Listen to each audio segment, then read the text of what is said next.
abonnés de nos différentes pages. C'est toujours un plaisir de vous retrouver ce soir pour un autre numéro de notre émission de santé Allo Docteur. Je vais encore m'entretenir aujourd'hui avec un docteur dont vous avez déjà l'habitude de voir sur nos antennes de télévision et pages de Canal de Vie, le docteur Patrice Ndieng, consultant en question de santé. Et aujourd'hui, nous allons aborder la question de la gynécologie avant et après l'accouchement. Nous savons que le corps de la femme subit des transformations après l'accouchement. Qu'est-ce qui est dû à cela? Le docteur va nous édifier plus encore ce soir. Bonsoir docteur. Bonsoir madame. Comment allez-vous? C'est un plaisir qu'on se retrouve toujours pour parler de questions de santé. Toujours. Alors, la semaine, elle se passe plutôt bien chez vous? Ah oui, tout va bien commencer, tout se va bien. D'accord. Aujourd'hui, nous parlons de gynécologie avant et après l'accouchement. Avant d'aborder la question, les questions, on va commencer par la plus posée parfois par la grand-mère du village. Qu'est-ce que la gynécologie? Oui, la gynécologie, c'est une spécialité médicale qui étudie la physiologie de l'appareil génital de la femme. Quand je parle de la physiologie de l'appareil génital de la femme, en premier, c'est le fonctionnement de l'appareil génital de la femme. Alors, il s'ensuit également les problèmes de conception, les problèmes de l'accouchement et de la suite de couches. On peut parler également des affections et des maladies de l'appareil génital de la femme. Il faut, si je veux que j'entre un peu plus, que la gynécologie peut être partagée en deux rubriques, en deux domaines. Il y a l'obstétrique, c'est l'obstétrique, et pas un gynécologue obstétrical. Bon, mais il y a la gynécologie médicale, qui étudie exclusivement l'endocrinologie. En termes médicaux, c'est le fonctionnement, c'est les hormones. Comment les hormones, parce qu'à partir le corps humain de la femme, surtout tout le corps humain, c'est même pas sur la femme, il y a les hormones qui permettent le bon fonctionnement de certains de nos appareils. Que ce soit appareil génital, que ce soit appareil locomoteur, dans tout le cas. On va parler de gynécologie endocrinienne. Oui, endocrinienne, ce que je dis, en gynécologue endocrinien, il y a une partie de ça. Pour dire tout simplement qu'il y a maintenant le gynécologue obstétrical, celui-là qui s'occupe uniquement de problèmes de l'accouchement. Lui, il est beaucoup plus outillé dans le problème des chirurgies, parce qu'on peut avoir la césarienne, l'épisiotomie, c'est-à-dire qu'on déchire, on aide la femme à accoucher par voie basse. Donc lui, il est habile dans la gestion, il peut avoir des kystes, donc il est habile dans la gestion de la chirurgie. Et pourtant, le gynécologue qui est médical, que nous appelons le gynécologue médical, il est uniquement sur les maladies, c'est-à-dire que les hormones, les cancers, et comment ça marche, et il essaye de donner les médicaments. Il est purement médical. Plus consultation. Oui, plus consultation dans les médicaments, dans le cancer et tout ça. Voilà. Vous avez déjà, je vais revenir, quel est le rôle d'un gynécologue? Le gynécologue, comme sa définition le dit, il s'occupe effectivement des problèmes de conception. Il peut avoir les démangeaisons, je saigne beaucoup, j'ai les démangeaisons au niveau de l'appareil génital, il y a tellement. Mais également, comme obstétrique, bon, si on part dans les obstétriques, veut dire devant quelque chose. C'est-à-dire obstétrical, c'est devant. C'est-à-dire qu'il est devant l'accouchement. Quand la femme veut accoucher, il est là pour l'aider à que l'accouchement se passe dans les bonnes conditions. Mais comme n'oublions donc pas également qu'il aide la femme à concevoir. Il doit également vérifier si après l'accouchement, la femme, tout est devenu normal. Parce que nous avons dit qu'il étudie la physiologie de la femme, c'est le fonctionnement harmonieux de l'appareil génital de la femme. Voilà à peu près les gynécologues et avec ces différents rôles. Vous avez déjà répondu à la question entre la différence entre un gynécologue et un obstétricien. On ne va plus revenir dessus parce que vous avez déjà répondu à cette question. Ce sont presque les mêmes. Oui, c'est les mêmes qui se rapprochent. Ouais. Parce D'accord. qu'on parle de gynécologue obstétrical. Bon, c'est dans d'autres, mais un gynécologue en général, doit connaître les deux. Parce que si tu es là pour faire l'accouchement, il faut également penser à la conception, comment faire. Donc le gynécologue est le gynécologue obstétrical. Mais dans d'autres cieux, dans d'autres peuples, il y a des gens qui restent uniquement dans les problèmes endocriniens, les cancers et tout, il reste seulement médical.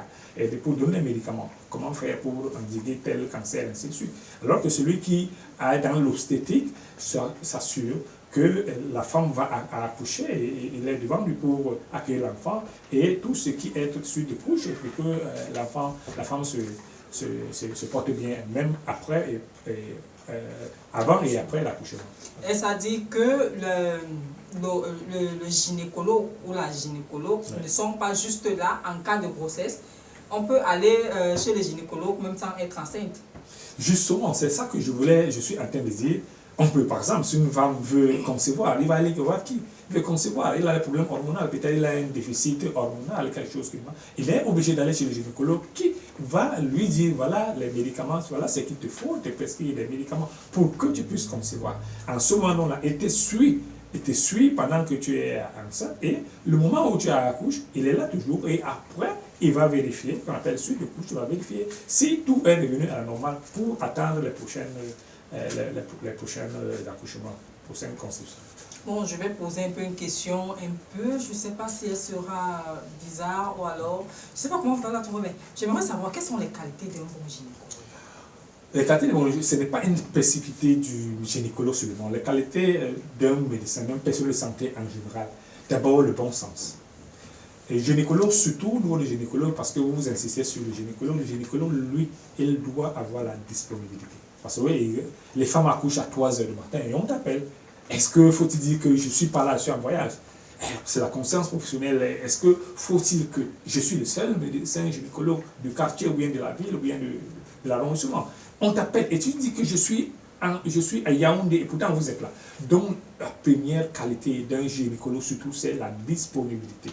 Le reste vient concourir, vient grossir son pardon, mais beaucoup plus vraiment la disponibilité.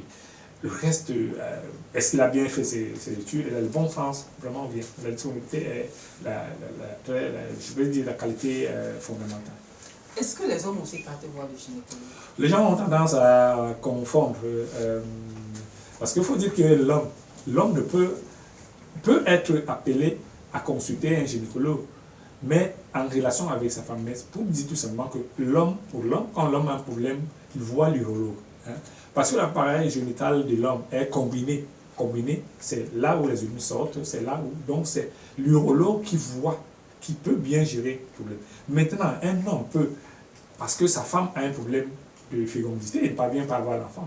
Le gynécologue l'appelle donc pour qu'on puisse voir si c'est vraiment un problème de fécondité. Peut-être que tu ne peux pas avoir, tu as un problème de sperme, ton sperme n'est pas bon. À ce moment-là, le gynécologue peut intervenir ou dire à l'homme essayez de faire aussi le spermogramme pour voir la qualité de votre sperme. C'est à ce moment-là que le gynécologue interpelle l'homme. Mais l'homme, quand il a un problème, il doit voir l'urologue. J'aimerais savoir, et peut-être certaines auditrices surtout, quels sont les signes qui doivent nous conduire à voir un gynécologue? D'ailleurs, comme on venait de dire, le gynécologue, il est d'abord pour les problèmes de conception, voir le fonctionnement. Mais vous ne pouvez pas ignorer que lorsqu'il y a dysfonctionnement, c'est-à-dire qu'il ne marche pas bien, tu saignes, tu n'attends pas tes règles et finalement ça tombe à un niveau que tu n'attendais pas, mais ça doit t'inquiéter. Et là, voilà les indications, il faut aller voir un gynécologue. Qu'est-ce qui n'a pas marché? Comme je vous disais aujourd'hui, c'est un problème hormonal, c'est-à-dire qu'il y a quelque chose qui n'a pas marché. Et comme lui, son rôle, c'est il a étudié le fonctionnement. La femme doit passer à n'importe quel moment. Et tu peux avoir les démangeaisons au niveau de l'appareil génital et tout ça. Il faudrait que tu ailles voir un gynécologue qui va te dire, voilà ce qui n'a pas marché. Et voilà, donc, il y a les démangeaisons, l'échorrhée, quand je dis l'échorrhée, ça veut dire que les pertes peut-être l'osèrement, et il y a tellement d'autres petits trucs qui dérangent l'appareil génital de la femme, tu peux voir un gynécologue. Le gynécologue est vraiment l'ami des femmes. Ah oui, et j'aimerais surtout savoir, pendant les consultations, qu'est-ce que le gynécologue fait comme consultation, par exemple, pour une femme enceinte? Nous avons dit au départ, à la première émission, que le malade a le devoir il a le devoir de dire, de s'exprimer, de dire au médecin son problème. Vous ne pouvez pas cacher, et ce n'est pas un Dieu, donc ce n'est pas un charlatan, ou bien ce n'est pas, je peux dire, un tradipraticien pour dire que je vais deviner. Non, c'est vous qui venez lui dire que, comme vous voyez là, je sais, mais une femme enceinte ne doit pas saigner. Le médecin doit s'inquiéter, il doit donc commencer dans ses études, parce qu'il sait, il a étudié le fonctionnement de la femme, de la grossesse, et vu ce que il doit dire, non, à cette période, si la femme ne doit pas saigner, et si tu sais, il va entrer donc dans le domaine qu'on a appelé aujourd'hui gynécologue médical, rester dans le remède médical. Qu'est-ce qui ne va pas dans l'endocrinologie, dans ce que je dis hormonal, qu'est-ce qui n'a pas marché? Et il va trouver une solution, et voilà, vous allez trouver... donc vous devez lui dire ce que vous a amené à l'hôpital. Vous exprimez librement et maintenant il oriente donc ses examens pour trouver effectivement qui c'est à l'origine. Et il ne va pas imaginer, il va vous dire faire tel. À base de ces examens, il va vous trouver la solution. Et il y a aussi un phénomène. Parfois, tu arrives à l'hôpital, pardon, tu arrives à l'hôpital pour accoucher. Je prends l'exemple des femmes enceintes, surtout parce que ce sont elles qui ont l'habitude d'aller voir les gynécologues. Parce que les femmes qui ne sont pas enceintes, quand elle a un problème, on dit va voir le gynécologue. Elle trouve ça déjà, la consultation est coûteuse. Pour voir un gynécologue, c'est tout un autre problème. Mais maintenant, la femme enceinte qui va voir le gynécologue qui doit accoucher. Et parfois, lorsque elle est déjà en travail, on lui demande... Parfois, on demande la présence de son gynécologue. C'est parfois dû à quoi? Voilà, il faut dire que peut-être qu'on va aborder, ou bien on ne va pas aborder, le gynécologue est assisté par ce qu'on appelle sage-femme. Sage-femme, c'est son collaborateur direct qui surveille la grossesse, qui surveille tout pendant jusqu'au jour de l'accouchement. Il surveille. Et donc être prêt pour accueillir le nouveau né qui vient. Alors, ce que vous dites, lorsque le malade, on appelle le gynécologue qui doit être là, c'est parce que les choses n'ont pas marché normalement comme il fallait. Parce que je vais vous dire que l'accouchement, c'est un phénomène naturel. Dieu a créé, lorsque l'enfant est à terme, il commence à bouger, et les vaisseaux vieillissent, c'est-à-dire que quand je dis vieillissent, ce sont les racines qui vieillissent, ça lâche l'enfant. L'enfant se lâche à l'intérieur de l'abdomen, et puis il va falloir qu'il sorte, il va falloir qu'il sorte, c'est un phénomène naturel. Maintenant, lorsque ces choses ne marchent pas naturellement, il faut arriver à 41 jours, enfin, comme ça, on peut à 41 jours, donc lorsque nous sommes dans les limites que le bébé doit sortir, et jusque là le bébé ne sort pas, il doit interpeller le gynécologue pour qu'il vienne dire qu'est-ce qui n'a pas marché, pour qu'il vienne voir, parce que c'est lui qui a étudié la physiologie de la femme enceinte, c'est-à-dire que le fonctionnement de l'appareil génital. Le bébé est gros, et pour qu'il prenne une décision, que ce ne soit pas tard, parce que c'est lui seul qui doit prendre une décision qui s'impose.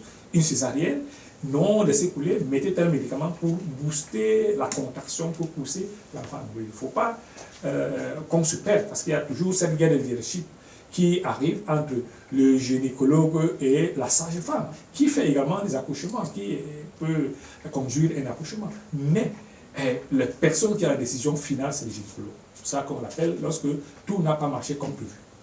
Et maintenant, j'aimerais savoir une chose. La femme enceinte qui je vais dire, elle est chez le gynécologue. Quand elle est enceinte, je vais dire quand une femme tombe enceinte, est-ce qu'elle devrait aller voir le gynécologue chaque mois pendant ses consultations? Bon, il est bon que la femme qui est enceinte, comme je vous l'ai dit, c'est un problème de surveillance. Je vous ai dit, la grossesse, l'accouchement, c'est un phénomène naturel. Donc, tout le reste que nous faisons, c'est la surveillance. Donc, il est donc bon que si un malade veut vraiment une bonne surveillance, il y a les enfants qu'on appelle enfants précieux. Un enfant précieux, c'est une maman qui peut-être il a peut-être 40 ans et il est enceinte. C'est une grossesse à risque. Donc en ce moment-là, il faut qu'on le surveille au pas à pas. Et en ce moment-là, il est bon que chaque mois, tu puisses aller voir le gynécologue. Mais si tu passes un mois sans aller, ce n'est pas une fatalité si tu te sens bien. Mais il va falloir que chaque 3 mois, tu consultes le gynécologue une fois. Parce qu'à chaque... les grossesses, c'est pour ça qu'on parle de trimestre de grossesse. Trimestre de grossesse, on parlait de semaine trimestre. Donc on parle de premier trimestre, deuxième trimestre. Chaque trimestre, dans les 3 mois, il faut que tu consultes un gynécologue. Au cas où tu ne peux pas aller tous les mois. Et vous avez parlé tout à l'heure, parfois, la guerre de leadership entre le gynécologue et la sage-femme. Mais est-ce que la sage-femme ne peut pas jouer le rôle du gynécologue, par exemple, parfois? Il peut jouer le rôle du gynécologue dans le seul cas où la grossesse s'est déroulée dans les bonnes conditions et l'accouchement aussi s'est déroulé dans la bonne condition. Et mais nos mamans qui nous faisaient accoucher au village, faisaient comment? Maintenant, si les choses se compliquent, la responsabilité vient à qui? Alors, on peut laisser, il peut avoir ce qu'on appelle, je veux dire, la circonstance atténuante lorsqu'il est seul. C'est au village, la sage-femme est Dieu le Père, Dieu le Fils, Dieu le Saint-Esprit. Maintenant, quand on est en ville, le Douala, Yaoundé, toutes ces grandes villes, où il y a les gynécologues qui la sage-femme n'a aucun droit de prendre l'initiative, d'accompagner la femme enceinte sans toutefois consulter au moins une fois un gynécologue. Alors, cette guerre arrivait dans le sens où alors, il y a la petite don qu'on donne, tu m'as fait accoucher, on donne la sage-femme quelque chose. Et ça faisait que, il va dire, je vais te faire accoucher parce que le gynécologue risque de te dire qu'on t'amène au bloc. Or, le gynécologue, lui, il a étudié le fonctionnement, il a étudié, comme je vous disais, un enfant peut pousser, une femme peut pousser, et l'enfant sort, alors que son cerveau, un nerf s'est brisé, parce qu'en forçant la sortie. Or, le gynécologue voit en amont que cet enfant, sa tête ne permet pas qu'il sorte ici. Il dit, ok, moi je vais le faire une césarienne, parce qu'il sait que, et en sortant une césarienne, l'enfant ne va pas avoir les problèmes. Et toi, la sage-femme, parce que tu n'as pas étudié, tu n'as pas eu des études poussées, tu te focalises dans la sortie du bébé. Et le bébé sort, mais le bébé devient dingue. Le bébé devient top, le cerveau et ceci, cela, et l'enfant n'est pas en forme. Et la faute à qui? À toi qui as sorti. Au départ, là, on voit que oui, on a posé la sage-femme. Ouais, et le gynécologue voulait qu'on le père, mais voilà qu'il a sorti. Mais attends 1 an, 2 ans, 3 ans, 5 ans. Le bébé n'a pas les formes qu'il fallait. Et voilà, on regrette encore que. Est-ce que c'est l'argent qui avait manqué pour que la césarienne se passe? Le gynécologue m'avait dit de consulter le gynécologue. J'aurais dû consulter le gynécologue. Voilà mon enfant aujourd'hui. Mais au départ, là, souvent, on ne tient pas compte. Donc, cette guerre était dans le sens que le gynécologue a dit j'aimerais qu'on fasse une césarienne, puisque c'est l'argent. Et la sage-femme dit que non, moi, je vais te faire accoucher normalement. Le gynécologue, lui, attend à la maison pour que la famille réunisse des moyens. Et on vient surtout que la femme a accouché. Effectivement, le bébé est là, mais attend 5 ans. Et on trouve les résultats. Pour ces raisons que on a dit que le gynécologue a le dernier mot sur les femmes enceintes. Mais il y a des femmes qui ne consultent pas de gynécologue durant toute leur grossesse. Comment est-ce que ça se passe lorsque ça se complique et qu'il faut l'intervention d'un gynécologue alors qu'elle n'a pas suivi de consultation gynécologique? Oui, mais ce sont des cas que nous trouvons. Nous trouvons partout les morts-nés, beaucoup d'autres situations que je ne peux pas énumérer ici. Parce que, justement, le patient n'a pas voulu, ou bien son mari, ou bien ses manque de moyens, il n'a pas voulu voir un gynéco qui peut constater que le bébé n'est pas bien positionné, la tête n'est pas en bas comme il faut. Alors, peut-être que si on avait consulté le gynéco avant, on devait faire ce qu'on appelle la rotation, permettre que la tête de l'enfant soit en bas. Et soudainement, on arrive à un niveau où le bébé est couché. Il n'y a pas fait d'échographie, le bébé est couché. Toi, tu vas avoir les contractions poussées. Le bébé peut pousser aussi les coucher. Tu vas faire comment? Le bébé va mourir dans le ventre. Et si tu ne fais pas attention, la maman elle-même peut mourir. Et voilà les cas qui arrivent souvent. Donc ça, on va laisser ça que la responsabilité du patient et de son entourage. C'est pour ça que l'État a fait tout pour que à chaque niveau qu'il y ait un centre de santé. Qu'il y ait un centre de santé et que ce centre de santé soit tenu par les personnels formés pour qu'à chaque fois on puisse référer dans les hôpitaux de référence. Alors, mesdames, vous avez écouté, prenons toujours la peine de voir un gynécologue, même si c'est 2 fois pendant les 9 mois, même si vous ne pouvez pas faire les 3 trimestres, vous pouvez faire 2 trimestres, c'est important pour vous et pour le bébé. Donc, on va aborder après l'accouchement. Quel est l'accompagnement du gynécologue? Après l'accouchement, c'est très important de parler après l'accouchement parce qu'il faut dire que l'utérus qui porte le bébé, c'est comme un pompé qui, comme les enfants gonflent. Lorsque le bébé grandit, le liquide amniotique grandit, tout augmente. Donc de l'eau augmente dans cette vessie, le bébé augmente, ainsi de suite. Alors, ce pompé, lorsque le bébé sort, il doit se remettre, doit encore se dégonfler. Et se dégonfler, alors cela nécessite donc qu'on surveille. Il y a d'autres l'utérus ne revient pas à la position normale. Donc ça veut dire que l'utérus a, en temps normal, l'utérus a la taille d'un coup de poing. C'est ce petit truc. Mais lorsque le bébé est là, il est là comme ça. Alors, il faut donc que lorsque on accouche, 6 à 8 semaines après, vous devez venir voir le gynécologue parce que cette date est vraiment suffisante pour que l'utérus tout revienne à la normale. Donc, le gynécologue a donc ce rôle. Comme je vous ai dit aujourd'hui, son rôle, c'est de contrôler le fonctionnement de l'appareil génital de la femme. L'utérus, c'est un élément, un organe important de l'appareil génital de la femme. Il faut donc revoir si l'utérus est revenu à la position normale et à la taille normale. Au cas contraire, où le gynécologue devrait donner des médicaments appropriés pour que tout revienne à la normale. Il faut dire également qu'il y a ce qu'on appelle épisiotomie, c'est-à-dire qu'on a coupé. Alors on a peut-être cousu, le périnée, voir si ces fils ont sauté, qu'il n'y a pas de déchirure, où il y a des plaies qui sont encore, parce qu'il faut que la femme revienne encore avec son mari, commence encore à faire, à avoir les rapports sexuels. Et c'est le gynécologue qui peut attester que effectivement l'appareil génital, le vagin, tout est revenu à la normale et que tu peux commencer à avoir les rapports avec ton mari. Vous avez parlé de 6 à 8 semaines. Ouais. Il faut retourner voir un gynécologue. Ouais. Et si tout n'est pas normal, Ouais. Qu'est-ce qu'on fait en ce moment? Mais je vous ai dit, le gynéco a ce droit, en fait, ce devoir de donner les médicaments, de donner les moyens à cette femme, à ce que tout revienne normal. Quand je dis donner les moyens, c'est-à-dire que les ordonnances et tout, aller acheter. En fait, c'est que je vous dis, vous allez trouver vous santé, c'est ça. Ils ont le droit de donner les moyens, mais ils n'ont pas le droit de ce que nous disons, le droit ce qu'on veut dire là, le droit des résultats. C'est-à-dire que je dois vous dire ce qu'il faut. Mais si vous ne faites pas ce que je dis, ce n'est pas de ma faute. Donc voilà à peu près comme ça. Je dois vous donner des moyens, c'est des moyens par des ordonnances. Allez acheter ceci, allez faire cela. Et jusqu'à ce qu'on peut vous dire à l'un de l'autre, donc le médecin doit tout faire. Le gynéco doit tout faire pour que vous ayez des moyens. C'est-à-dire que vous ayez des moyens, c'est-à-dire que les idées, comment faire pour que je puisse découvrir ma santé. Merci, docteur, pour l'éclaircissement. Mais j'ai une autre question, peut-être elle ne fait pas partie de la gynécologie. Mais il y a des femmes on parle souvent de dépression postpartum. Oui. Qu'est-ce qui en est à l'origine? Est-ce que le gynécologue peut détecter cela et envoyer la patiente vers un docteur psychologue ou alors? Actuellement, c'est ce que je voulais dire, que c'est un problème psychologique.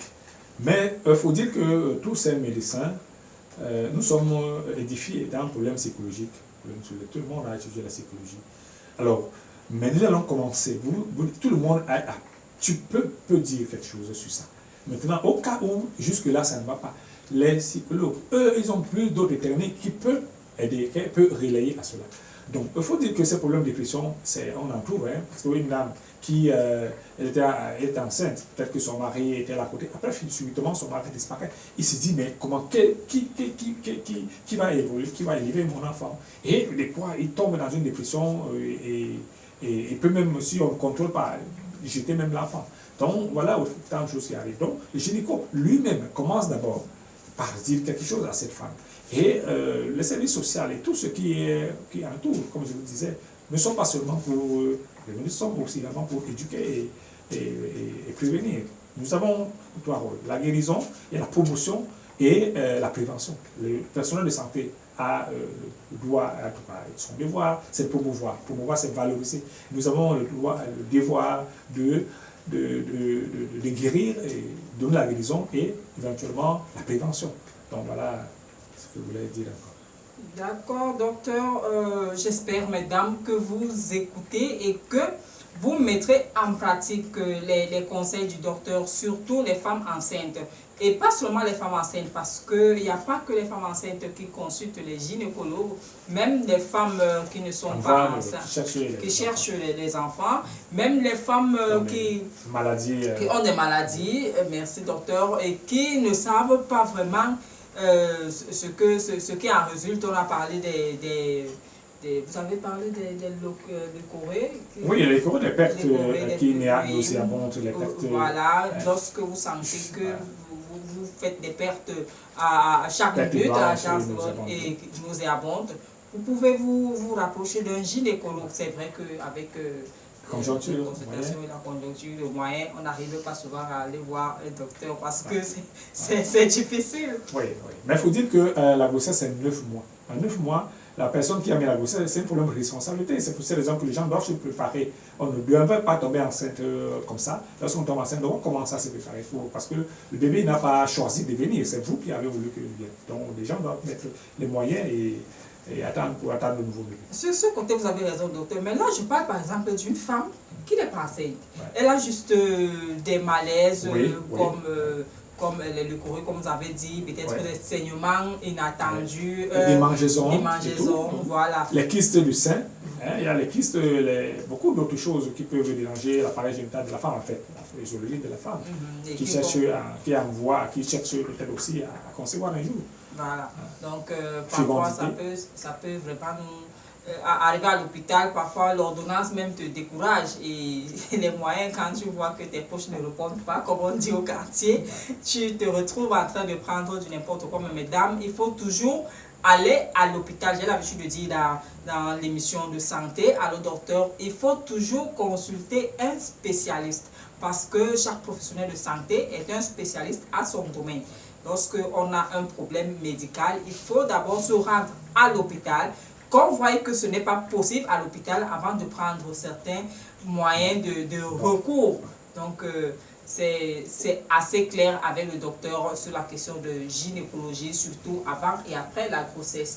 Merci docteur pour votre passage une fois de plus à l'émission à le docteur. C'est moi qui vous remercie pour m'avoir donné l'occasion de m'exprimer sur cette question aussi importante que les femmes enceintes. Alors, quel est le conseil que vous pouvez donner à une femme qui peut-être vit une certaine situation actuellement et qui a honte, par exemple, d'aller voir un spécialiste ou un gynécologue, on va dire comme ça? Oui, mais je venais de dire, même à la première émission, je disais toujours que le personnel de santé a un rapport d'aide avec le malade. Tout ce que nous pouvons faire, c'est de leur dire ce qu'il faut faire. On n'a pas autre chose à proposer, c'est de leur éclairer comment faire pour que les choses se passent dans les bonnes conditions. Donc, je ne vois pas... Le conseil que je peux donner, c'est effectivement, ça entre aussi dans notre rôle, comme je vous ai dit, la promotion, promouvoir, valoriser. C'est-à-dire que l'hôpital est le meilleur lieu où un malade doit aller et se faire consulter. On va l'orienter, les gens qui t'orientent. Tes plaintes sont vers celui-ci, tes plaintes sont vers celui-ci. Ne laissez pas à la maison dire que moi, j'ai l'affaire typhoïde. Vous n'êtes pas sûr que c'est l'affaire typhoïde. Moi, j'ai ceci, cela. Non. Vous devez venir à l'hôpital et on va vous orienter en fonction de vos plaintes.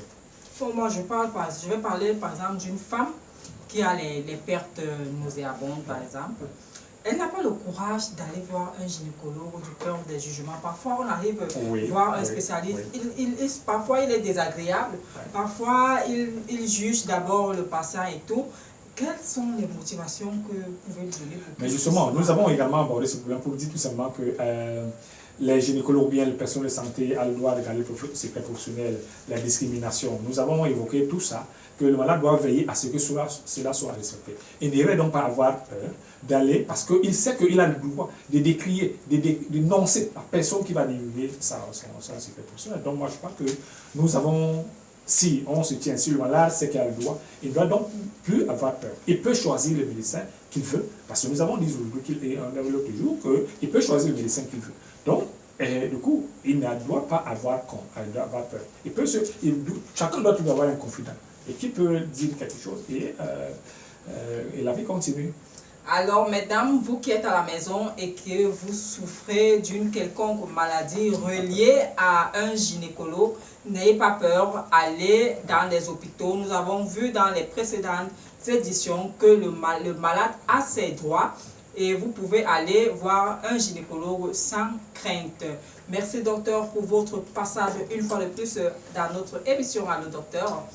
Merci, c'est moi qui vous remercie. Mesdames, messieurs, mesdemoiselles, nous sommes à la fin de notre émission. C'était un plaisir d'être encore avec vous ce soir. Nous nous retrouvons la semaine prochaine pour une nouvelle édition. Shalom.